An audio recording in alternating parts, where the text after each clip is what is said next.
മോഹനോ ഇങ്ങനെ ആകെ അങ്ങ് തോട്ടിലല്ല കടലിൽ കളയാന്ന് പോവുക. കടലിൽ തന്നെ കളയുമോ? പിന്നെ മിക്കവാറും എന്നെ കടലിൽ കളയുമെന്ന് പറഞ്ഞുകൊണ്ടാണ് പോകുന്നത്. അപ്പോൾ ഇന്ന് ഞങ്ങൾ മീൻ പിടിക്കാനായിട്ടും കൂടെ മീൻ പിടുത്തത്തിന് പോവുക. പക്ഷെ മീൻ കിട്ടുമോ ഇല്ലയോ എന്നറിയില്ല.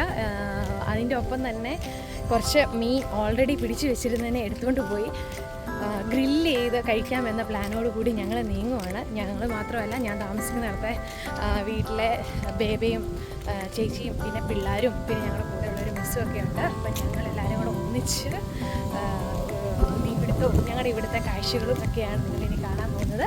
ഇതിലേക്ക് എല്ലാവരെയും സ്വാഗതം ചെയ്യുന്നു. അതോടൊപ്പം ഇനി കാണാൻ പോകുന്നത് ഞങ്ങളുടെ കുറച്ച് ഫണ്ട്സും കുറച്ച് റീൽസിലൊക്കെ ഞങ്ങളുടെ മുഖങ്ങൾ എവിടെയെങ്കിലുമൊക്കെ കണ്ടിട്ട് കാണും. അപ്പോൾ ഇതാദ്യമായിട്ടാണ് ഒരു വീഡിയോയിലേക്ക് ഞാൻ നടക്കുന്നത്. അപ്പം എല്ലാവരും കണ്ടവർക്കും ഇനി കാണാനുള്ളവർക്കും എല്ലാവർക്കും ഞങ്ങളുടെ വക ഒരു ബിഗ് ഹായ്.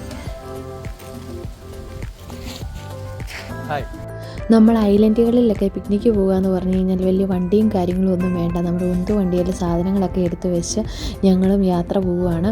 അപ്പം തൊട്ടടുത്ത സ്ഥലമാണ് തുണ്ടി എന്നാണ് ഇവിടെ ലോക്കലായിട്ട് പറയുന്നത്. ഒരു കടലിൻ്റെ തീരത്തിലേക്ക് അവിടെ ചെന്ന് മീനും പിടിക്കുക, പിന്നെ അവിടെ തന്നെ ഗ്രില്ല് ചെയ്ത് ഫുഡ് തയ്യാറാക്കി കഴിക്കുക. അതിനാണ് ഞങ്ങൾ യാത്രയാകുന്നത്. അപ്പോൾ എല്ലാവരും ചൂണ്ടയൊക്കെ ആയിട്ട് ഇറങ്ങി. അപ്പം മാത്തപ്പനും ഒരു ചൂണ്ട വേണമെന്ന് പറഞ്ഞു, അവനും ഒരു ചൂണ്ടയൊക്കെ കിട്ടി. അങ്ങനെ ഞങ്ങളെല്ലാവരും കൂടെ ആ സ്പോട്ടിലേക്ക് പോവുകയാണ്. അവിടെ ചെന്ന് മീൻ പിടിക്കുക. ഞങ്ങള് മീൻ പിടിക്കാൻ പോവാ. വൈകിട്ട് വലിയ മീനാ അവിടെ ഉണ്ട്. ഞങ്ങളെ മീൻ പിടിക്കാൻ പോവാ. ada mas banandang mas pihasa ekimidani ലാംഗ്വേജായ Dhivehi. ഈ ലോക്കൽ ലാംഗ്വേജിൽ ഇവൻ നമ്മളോട് പറഞ്ഞത് വായു മീൻ പിടിക്കാൻ പോകാമെന്നാണ്. അങ്ങനെ മീൻ പിടിക്കാനായിട്ട് നമ്മൾ കടലിൻ്റെ അറ്റത്തേക്കാണ് പോകുന്നത്. മീൻ പിടിക്കുന്ന ഒരു സ്പോട്ടിലേക്ക് തുണ്ടി എന്നാണ് നമ്മൾ അറ്റം, അതുകൊണ്ടാണ് ആ ഒരു പേര് പറയുന്നത്.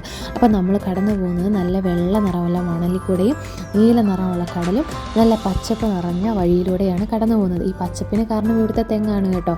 ഇവിടെ തെങ്ങും കരിക്കും ഒക്കെയാണ് കൂടുതൽ. മണലിൽ ഏറ്റവും കൂടുതലുള്ളത് തെങ്ങല്ലേ. അങ്ങനെ നല്ല വെള്ള നിറമുള്ള ഈ മണലിൻ്റെ കാര്യം ഇവിടുത്തെ കോറൽ, അതായത് പവിഴപ്പുറ്റുകളിൽ നിന്നാണ് ഈ മണൽ രൂപപ്പെട്ടത്. അങ്ങനെ നമ്മൾ കടലിൻ്റെ തീരത്തെത്തി. എത്ര ചൂടുള്ള സമയമാണെങ്കിലും ഈ മണൽ നല്ല തണുപ്പാണ്, കാരണം പവിഴപ്പുറ്റുകളിൽ നിന്നാണ് ഈ മണൽ രൂപപ്പെട്ടത്. അങ്ങനെ എല്ലാവരും മീൻപിടുത്തം തുടങ്ങി. അങ്ങനെ മാത്തപ്പനും മീനെ കിട്ടിയില്ല എന്ന് പറഞ്ഞ് വഴക്കുണ്ടാക്കിയപ്പോൾ ബേബ് അവൻ്റെ ചൂണ്ടയിൽ ഒരു മീനെ കെട്ടിയിട്ട് കൊടുത്തു. അങ്ങനെ കുറച്ച് നേരം കടലിൽ ആ മീനെ ഇട്ട് വലിച്ച് മടുത്തു കഴിഞ്ഞപ്പോൾ കരയിൽ കയറി അവൻ്റെ കളി. അതിനുശേഷം അവൻ ആ മീൻപിടുത്തം മതിയാക്കി മണലിലായി അവൻ്റെ കളി. അങ്ങനെ മണലിൽ കളിച്ചുകൊണ്ടിരിക്കുന്നതിൻ്റെ സൈഡിൽ ചേച്ചി നമുക്ക് മീൻ ഗ്രില്ല് ചെയ്യണ്ടേ, അതിനുള്ള ചിരട്ടയൊക്കെ പാത്രത്തിൽ വെച്ച് നന്നായി തീ ആളിച്ച് കത്തിക്കുവാണ്. ഇത് കത്തിക്കെട്ട് കഴിയുമ്പോൾ കനലാവും. ആ കനലിൽ നമ്മൾ നമ്മുടെ ട്യൂണ ഫിഷാണ് കൊണ്ടുവന്നിരിക്കുന്നത് ഗ്രില്ല് ചെയ്യാനായിട്ട്. അതിനെ ഗ്രില്ല് ചെയ്യുന്നു. അതിൻ്റെ സൈഡിൽ മീൻ പിടുത്തവും നടക്കുന്നുണ്ട് കേട്ടോ.